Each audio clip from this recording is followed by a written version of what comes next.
दोस्तों, स्वागत है आपका हमारे चैनल में। अगर अभी तक आपने हमारे चैनल को सब्सक्राइब नहीं किया है तो हमारे चैनल को सब्सक्राइब कर लें। आईसीयू में भर्ती श्रेयस अय्यर की अब कैसी है हालत, बीसीसीआई ने जारी किया ऑफिशियल अपडेट। दोस्तों, टीम इंडिया के क्रिकेटर श्रेयस अय्यर को अचानक सिडनी के एक अस्पताल में भर्ती कराया गया है। इसकी जानकारी खुद भारतीय क्रिकेट कंट्रोल बोर्ड यानी बीसीसीआई के सचिव देवजीत सेकिया ने दी है। श्रेयस अय्यर के शरीर में इंटरनल ब्लीडिंग का पता चला है और उन्हें तुरंत आईसीयू में भर्ती कराना पड़ा है। श्रेयस अय्यर की रिकवरी के लिए उन्हें अगले 2 से 7 दिनों तक कड़ी निगरानी में रखा जाएगा, क्योंकि इंटरनल ब्लीडिंग के कारण इन्फेक्शन को फैलने से रोकना जरूरी है।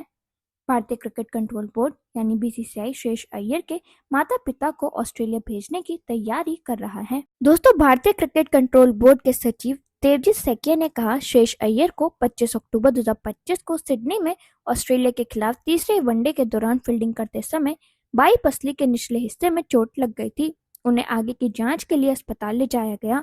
स्कैन से उनकी स्प्लिन लैक्रेशन इंजरी का पता चला है। अय्यर का इलाज चल रहा है, उनकी हालत स्थिर है, वे अच्छी तरह ठीक हो रहे हैं। बीसीसीआई की मेडिकल टीम सिडनी और भारत के एक्सपर्ट्स के परामर्श से उनके चोट की स्थिति पर नजर रख रही है। वहीं दोस्तों, आपको बता दें, भारतीय टीम के डॉक्टर श्रेयस अय्यर के साथ सिडनी में रहेंगे और उनकी प्रोग्रेस का मूल्यांकन करेंगे। मेडिकल रिपोर्ट के अनुसार 31 वर्षीय श्रेयस अय्यर के शरीर में इंटरनल ब्लीडिंग के कारण संक्रमण फैलने का खतरा था। ऐसे में श्रेयस अय्यर को 2 से 7 दिनों तक डॉक्टरों की निगरानी में रखा गया है। उनकी हालत स्थिर है। रिपोर्ट्स के मुताबिक ड्रेसिंग रूम में श्रेयस अय्यर को सांस लेने में तकलीफ का सामना करना पड़ रहा था। ऐसे में उन्हें अस्पताल ले जाया गया। रिपोर्ट आने के बाद इंटरनल ब्लीडिंग का पता चला है। और दोस्तों, भारतीय cricket control board Shreyas Iyer के पिता संतोष अय्यर और माता रोहिणी अय्यर को जल्द से जल्द ऑस्ट्रेलिया का वीजा दिलवाने के लिए जुटा हुआ है। बीसीसीआई श्रेयस अय्यर के माता पिता को अपने बेटे से मिलने के लिए ऑस्ट्रेलिया भेजने की तैयारी कर रहा है। बता दें कि वनडे टीम के उपकप्तान श्रेयस अय्यर 25 अक्टूबर को ऑस्ट्रेलियाई पारी के 34वें ओवर के दौरान चोटिल हुए थे।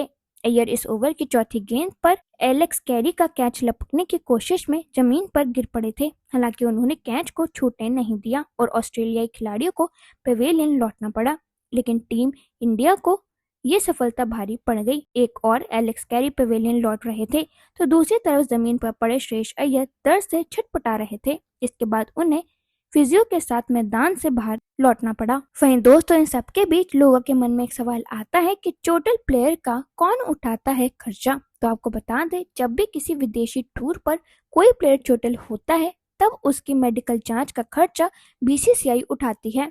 बीसीसीआई की मेडिकल इंश्योरेंस पॉलिसी के तहत सेंट्रल कॉन्ट्रैक्ट लिस्ट में आने वाले खिलाड़ियों की मेडिकल जांच का खर्चा उठाना बीसीसीआई की जिम्मेदारी होती है। इसके साथ साथ जब खिलाड़ी रिहेबिलिटेशन प्रक्रिया से गुजर रहा होता है, उसका खर्चा भी बीसीसीआई उठाती है। अगले मैचों में मैच फीस न मिलने के लिए बोर्ड अय्यर को मुआवजा भी देगा। उदाहरण के तौर पर देखें तो जब सिडनी में श्रेयस अय्यर चोटिल हुए तब बीसीसीआई की मेडिकल टीम ने ऑस्ट्रेलिया में उपलब्ध स्पेशलिस्ट डॉक्टरों की मदद से सबसे पहले ट्रीटमेंट शुरू किया था। चोट से रिकवर करने के लिए खिलाड़ियों को बेंगलुरु स्थित नेशनल क्रिकेट एकेडमी में रिहैब की सुविधा दी जाती है। इसके लिए खिलाड़ियों को खुद कोई खर्चा नहीं उठाना होता है। सेंट्रल कॉन्ट्रैक्ट लिस्ट में नहीं आने वाले खिलाड़ियों के लिए भी इंश्योरेंस पॉलिसी होती है, लेकिन उन्हें इतनी ज्यादा सुविधा नहीं मिलती है। वहीं दोस्तों, अब अगर हम बात करें कि कब तक वापसी करेंगे श्रेयस अय्यर, तो आपको बता दें, भारतीय क्रिकेट टीम ऑस्ट्रेलिया के खिलाफ वनडे सीरीज 2-1 से हार गई है। श्रेयस अय्यर को ऑस्ट्रेलिया के खिलाफ T20 स्क्वाड में शामिल नहीं किया गया था। ऐसे में उन्हें पूरी तरह आराम मिल सकता है। टीम इंडिया को अगली ओडीआई सीरीज साउथ अफ्रीका के खिलाफ खेलनी है, जो कि 30 नवंबर से शुरू होगी।